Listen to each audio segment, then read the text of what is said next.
How are y'all doing? I'm going to take you on a bit of a journey.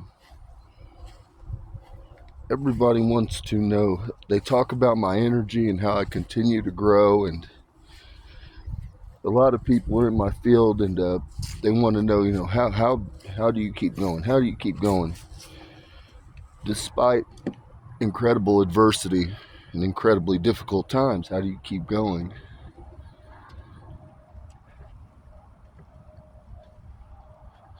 Everybody wants to know how you overcome. How do you overcome? It has nothing to do with overcoming. The key to life is to endure. And I'll go off. There's a couple different tangents behind this idea. I'll start with the Elohim. When we were training and preparing the Elohim to come, we sat down and we said, well, what do they need to know how to do? Well, they needed to know how to perform magic. They needed to know how to warlord. They needed to know psychology. But then we said, well, what attributes do they need? And I concluded that they needed to know how to endure. Because if an individual can endure, an individual can overcome. You can get through anything. And now I'll break down just where this stems from, because it comes from a place. It comes from the soul, the spirit. And the best way I can describe it, I've described it before, is we are all flames. We're eternal flames that are derived from the embers of a raging inferno. And so, God himself in heaven, some people know me as Aurelian, but God knows me as the unshakable endurer. And where this comes into play at is that eternal flame that each of us is endowed with. When you come in, when you incarnate into the physical form, into the world, there's a flash of energy that happens. It's actually an explosion of light. And when that moment happens, that eternal flame is ignited. And that flame can go through wind. It can get rained on.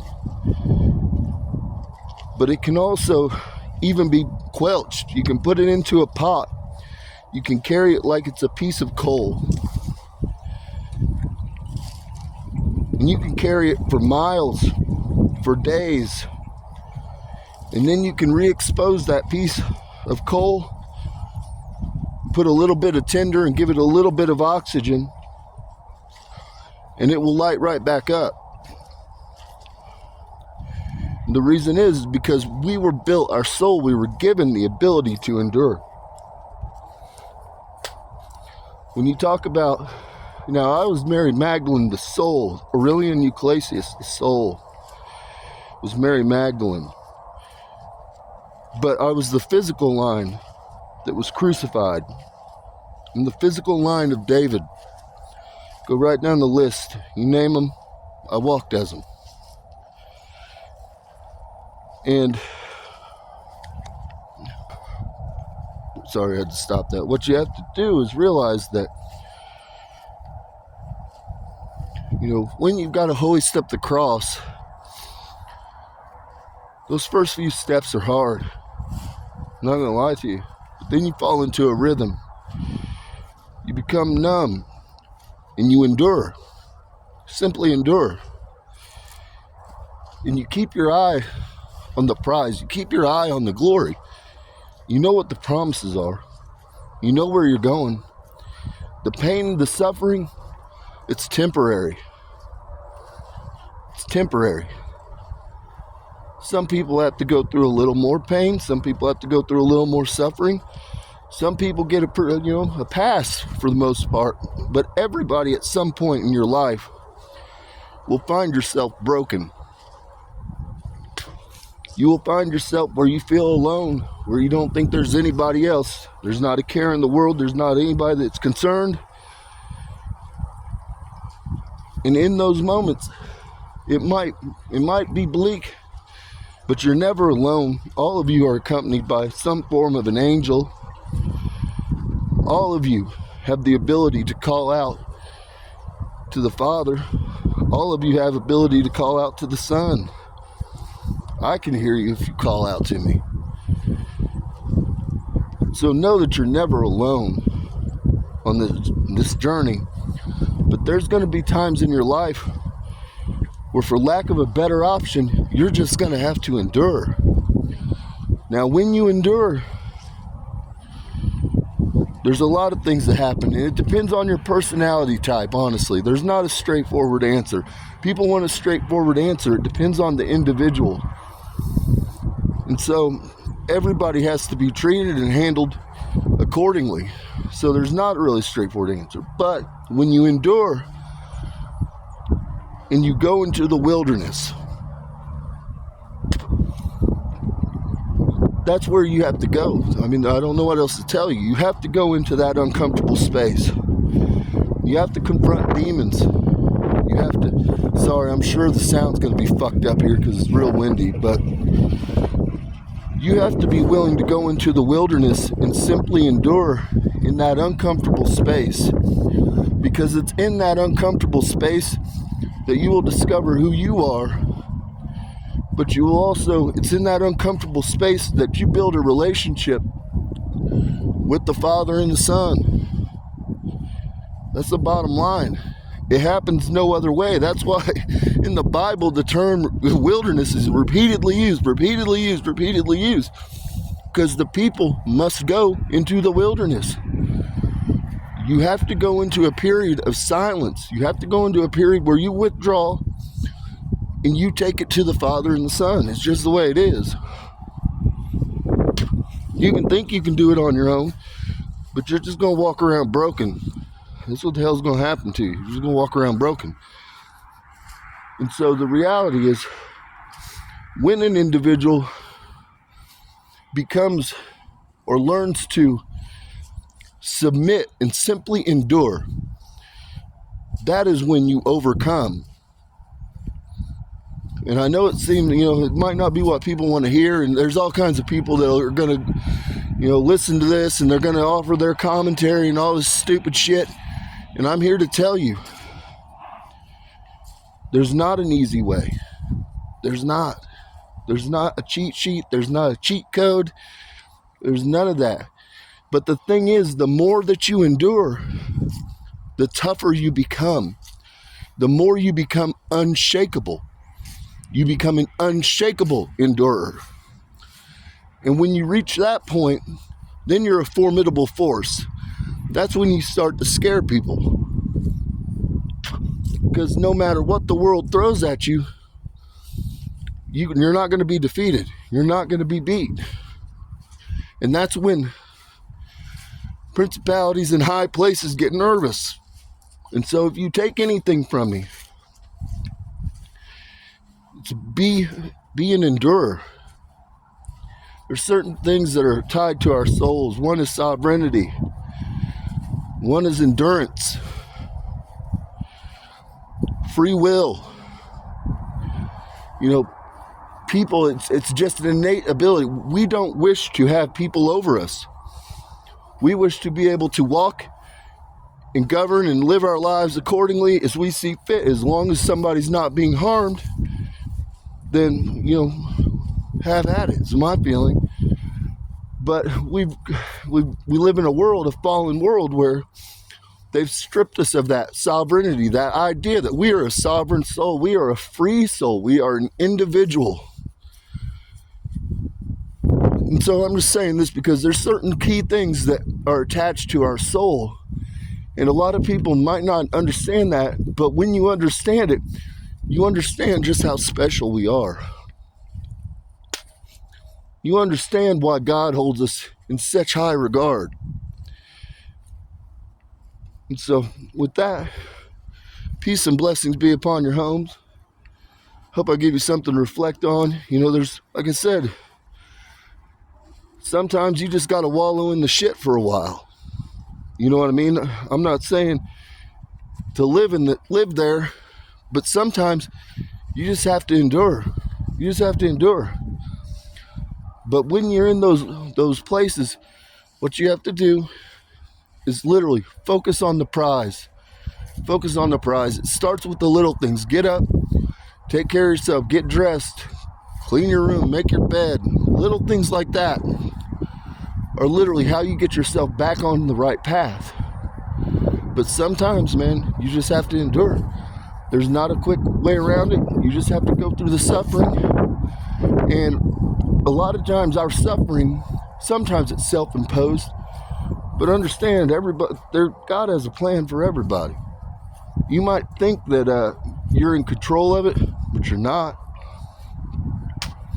There's things being positioned and moved at all times. Sometimes, like in my case, I had to be set aside because I was going to die. I was going to die. I was on drugs in the worst way possible in 2012, and I had to be set aside because that was the only way to preserve my life. And so, and in hindsight, I have a real appreciation for that, period, because I wouldn't be here. Bottom line. And so the reality is you have to understand that sometimes you're set aside, or sometimes you have to experience certain things, and you might think, oh man, how can this be? It's an unjust God. But no, God knows just what you need, what you require to grow. You know, you have to think of life like a video game. We're not here to just come here and be stagnant. There's levels to the soul, okay? Every cycle that you live, that you go in, you must endure. And if you don't endure, then you repeat a cycle. That's how the fuck it goes down, truth be told. And so the reality is when you go in, you're expected to have a certain growth. And everybody that incarnates comes in under a soul contract. There is a real contract that's involved in this. And you have everything that you know what you'll encounter, and you have everything that you agreed to prior to coming into this world. You know. Now, when you come in, your memory is erased, okay? But the reality is you have to understand that you as a conscious being, a soul, a light being, when you incarnated, you agreed to the terms of the contract. So when you are facing this adversity, you have to understand that that's something that you agreed to do. You agreed to overcome. You agreed to endure and overcome. And that's how growth happens. That's the only way it really happens. To have growth, you must have resistance. In the human body, in the human spirit, it comes no other way. You must experience resistance. You must be uncomfortable at times in order to grow. That's why I walk with the power that I do, is because I've been here a lot of cycles. I've been 30 continuous cycles, but I've been here long before that. And I've dealt with a lot of uncomfort, a lot of discomfort. I've, I led my people through the wilderness for 40 years. I've been crucified. I've dealt with a lot of uncomfortable fucking things. And the reality of it is, every one of those was an experience in a cycle that I experienced growth. I ascended. And some people don't understand it. The Bible, you have to understand, the Bible must be redone. There are a lot of names and things that have been stolen from people, that have been credited to people that didn't even exist, truth be told. It's not that we want to remove the word that's in the Bible. We want to correct it and give credit where it's due. And we want to add the books that give you a better picture of just what it was. For instance, the Judges. The judges of old in the Old Testament, they were all women. Predominantly, not everyone, but the vast majority were women. They were remote viewers. There were scryers, seers, oracles. That's how we govern. That's how it was done.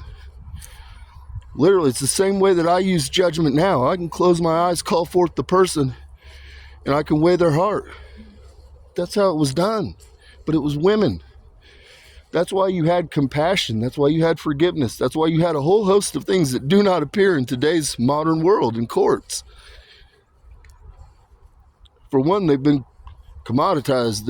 It's been turned into a business model.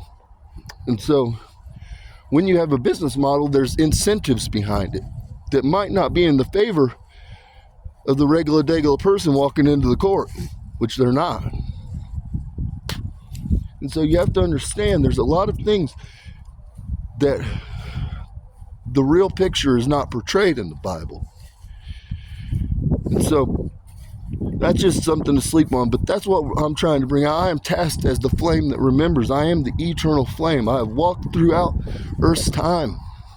I am the same singular soul that has traversed cycles. And the reality is, I'm not just the record of what they call the Akashic record, which is the record of humanity and Earth. No, I'm the record of the Constantinium, which is all that is, pretty much. There were a handful of beings, a couple handfuls. There were the Watchers. There were 12 of them. And then there was Lucifer, and then there was me, which the primordial beings, what you would call God, in Lilith and Hecate, Nyx, Gemini, Gace, they are something unto themselves. They never existed in a human form or in a, per se, the embodiment of the physical form. Now, the Father molded humans after his own form, but he never really, per se, walked in the same incarnation style. Now, he walks as the Trinity at times of judgment. He does descend then. That's just like the understanding of the Trinity. It's all wrong. Right now, I'm walking in the Trinity. The Father's not in me right this minute, but Jesus is. And now he does descend and come into me, but right now we're not yet in that hour that he has to walk with me all the time. So he's upstairs doing his thing, playing Yahtzee probably, I don't know. And so the reality of it is you have to understand a lot of these ideas that were traversed, they're loosely based on some fucking aspect of truth, but they completely are missing what the fuck is actually going on. The only time that the Trinity walks the earthly plane is leading up to judgment, normally in about 7-year window leading up to, and then it will walk for about 200 to 300 years after. And other than that, the Trinity does not walk the earthly plane. So with that, this can go down a whole bunch of directions. I don't want to make the video too long, and it gets way too off the beaten path and difficult for people to follow. And so with that, peace and blessing be upon your home. May your paths be paved in gold. Hopefully you all take something positive from this message, because everybody wants to know how I got so powerful and how this and how that, and there's not a secret, man. There's really not. Everybody thinks there's a secret, but there's not a secret. It's literally, you just have to endure.